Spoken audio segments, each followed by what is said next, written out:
कौटुंबिक वादाला कंटाळून घर सोडून गेलेल्या पैठण येथील 2 अल्पवयीन मुलींना पैठण पोलिसांनी मध्य प्रदेशातील हरदा आणि खांडवा जिल्ह्यातून सुरक्षित शोधून काढले।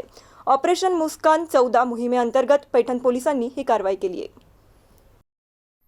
पैठण शहरातील शहागड रोड परिसरातील 15 आणि 16 वर्षीय 2 मुली 9 जानेवारी 2024 रात्री अचानक घरातून निघून गेल्या होत्या। नातेवाईकांनी शोध घेऊनही त्या न मिळाल्याने पैठण पोलीस ठाण्यात अपहरणाचा गुन्हा दाखल करण्यात आला होता।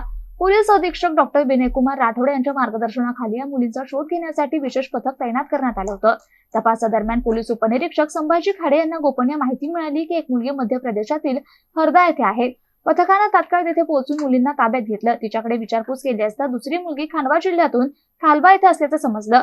पोलिसांनी दोन्ही मुलींना विश्वासात घेऊन विचारलं असता घरातील लग्नाच्या वादाला कंटाळून आम्ही स्वतःहून घर सोडून आलो आहोत असं त्यांनी सांगितलं। दोन्ही मुलींना सुरक्षितपणे पैठण येथे आणण्यात आलं। बालकल्याण समितीच्या आदेशानुसार त्यांना त्यांच्या आईच्या ताब्यात देण्यात आलंय।